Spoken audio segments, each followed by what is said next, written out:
లేదని నేను చెప్తున్నాను. మీరు అరెస్ట్ దాకా వెళ్తున్నారు. నేను డిశ్చార్జ్ పిటిషన్ డిస్మిస్ చేస్తే తర్వాత కేసు ముందుకు వెళ్తుందని నేను మాట్లాడుతాను. మీరు ఎక్కడో ఊహించుకుంటున్నారు.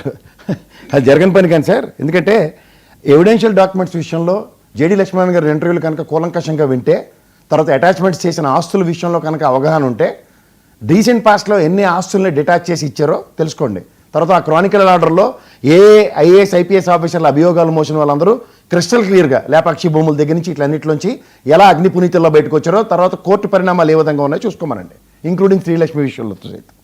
తర్వాత ఇది ఇంతకన్నా పెద్ద ఎక్స్టెన్షన్ ఏం లేదు, ఓన్లీ టైం వేస్ట్ కార్యక్రమం. మీలాంటి వాళ్ళకి సరదా వచ్చినప్పుడల్లా జగన్మోహన్ రెడ్డి ఏదో అరెస్ట్ అయిపోతాడని ఆ తపేలా చూసి మీరు ఏమైనా ప్రభావితం అయితే నేనేం చేయలేను, కానీ జరగని పని. సరే, మీ సరదా ఏంటో చెప్పండి. నాకు సరదా ఏం లేదు, నాకు సరదా ఏం ఉండదు. సరదా ఉన్న వాళ్ళకి సమాధానం చెప్పడమే. ఇందాక వంశీ గారు కూడా చెప్తూ, సరే ఇది మొత్తం ఆల్మోస్ట్ బాబు ఒకసారి జూమ్ చేయమా, అన్ని నియోజకవర్గాల్లోనూ ప్రతిస్పందన ఏ విధంగా ఉందంటే కనబడుతుందా? అన్ని నియోజకవర్గాల్లో వాళ్ళ మెడికల్ కాలేజ్ ఇష్యూస్లో ఎడిట్ చేశారండి. మంచి ఎడిటర్ని పెట్టినట్టున్నారు ఈసారి, ఎడిటర్ని మార్చినట్టున్నారండి. సంతోషం. మీరు అలాగే ఉండండి. గ్రీన్ మ్యాట్లు, ఎడిటర్లు 11 స్థానాలు 124 అలాగే ఉండండి. సంతోషం. వెయిటింగ్. సరే బా, మా కోటర్కి డబ్బులు ఇప్పిస్తారు మీరు, మా ఎడిటర్కి డబ్బులు ఇప్పిస్తారు. ఇదే ఈ పనే ఉంది. అదే పని లేనితనం అంటారు. ఈ పని లేనితనం వల్ల వచ్చిన ప్రాబ్లం అంతా. నెక్స్ట్ రౌండ్ ఉండదు నీకు. మళ్ళీ చెప్తాను వంశీ గారు, ఇంకెవ్వడూ మాట్లాడరు నెక్స్ట్ రౌండ్. నేను ఛాలెంజ్ చేసి కూడా చెప్తా. అడ్డుకుంటే ఏం పర్లేదు, ఎంత అడ్డుకుంటారో అడ్డుకోండి. అడ్డుకోండి, ఏం నష్టం లే. ఒక్క అడుగు ముందుకెళ్దు.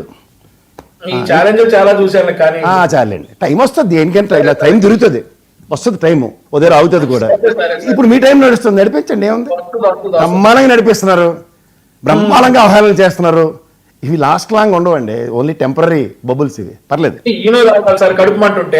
అరే మరి మీరు తాగి వచ్చినట్టు కొన్నారు, అయినా సరే చల్లారట్లేదు. ఇంకో 2 గ్లాసులు ఎక్కువ కలుపుకోండి. సరే అండి, ఒక నిమిషం ఉండండి. వెయిట్ చేయండి వంశీ ప్లీజ్. ఏం బాబు కష్టంగా ఉందా? మధ్యలో మాడుతుంటే ఇబ్బందిగా లేదా? ఏం మాట్లాడుతున్నారండి? ఏం మాట్లాడుతున్నారంటే మాట్లాడినప్పుడు ఇంటరప్ట్ చెప్తున్నాను కదా, మీరు కంటిన్యూ చేయండి. ప్రభుత్వ వ్యతిరేకత లేదా? ఏ విషయాలు? మహిళలకి 1500, మీరు రామారెడ్డి గారు చెప్పినట్టు 1500 ఇచ్చారని సంతృప్తిగా ఉన్నారా? రైతులకు 25,000 చొప్పున ఇచ్చినందుకు సంతృప్తిగా ఉన్నారా? ప్రభుత్వ వ్యతిరేకత లేదన్నందుకు నేను కాదు, గౌరవ ముఖ్యమంత్రి గారు, గౌరవ ఉప ముఖ్యమంత్రి గారు 48 మంది ఎమ్మెల్యేల మీద నేను డిసెంట్ తెలియజేసింది మర్చిపోతే నేనేం చేయాలి? దానికి అది వ్యతిరేకతనే అంటారు. ఎవరి మీద? పార్టీ అధినేత, పార్టీలో గెలిచిన 48 మంది ఎమ్మెల్యేల మీద వ్యతిరేకత విషయంలో మన్ను మట్టి మశానం ఇట్లన్నిటి మీద ఉన్న కలిబడిపోతున్న విధానాల మీద ప్రభుత్వం వ్యతిరేకత తెలియజేస్తుంది. ఇంకంతకన్నా నేనేం చెప్పాలి ప్రజాప్రతినిధుల పట్ల. అండ్ మోర్ ఓవర్ విద్యార్థులకి ఇవాళ ఫీజు రీయింబర్స్మెంట్ విషయంలోనూ వాటిలోనూ ఏ విధంగా ఉన్నాయో, ఈ నెక్స్ట్ మీరు ఉద్యోగస్తుల విషయంలో సిపిఎస్ రద్దు, గౌరవ పవన్ కళ్యాణ్ గారు సిపిఎస్ విషయంలో కమిటీ వేస్తున్నారు. నాకు ఎప్పుడో వినబడింది అప్పుడు. అది ఏది ఎలక్షన్స్ ముందు. ఇదే వంశీ గారు మీలాగే స్పెషలైజేషన్ ఉంది కదా అవహేళన చేయడం జగన్మోహన్ రెడ్డి ప్రభుత్వాన్ని బ్రహ్మాండం చేసుకుంటాం. మన ప్రాణాలకు తెగించి ఒక డిఏ విషయంలో కూడా మీరు తీసుకున్న నిర్ణయం కూడా ప్రభుత్వ ఉద్యోగాల్లో విపరీతమైన చర్చనీయాంశం అవుతుంది. సో వీటిని మా ప్రాస్పెక్టివ్లో అయితే ప్రభుత్వ వ్యతిరేకత అంటాం.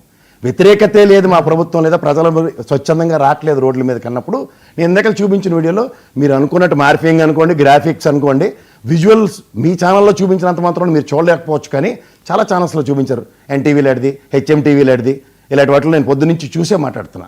మీరు ఏదో అన్నట్టు హైదరాబాద్లో ఉండిపోయినంత మాత్రాన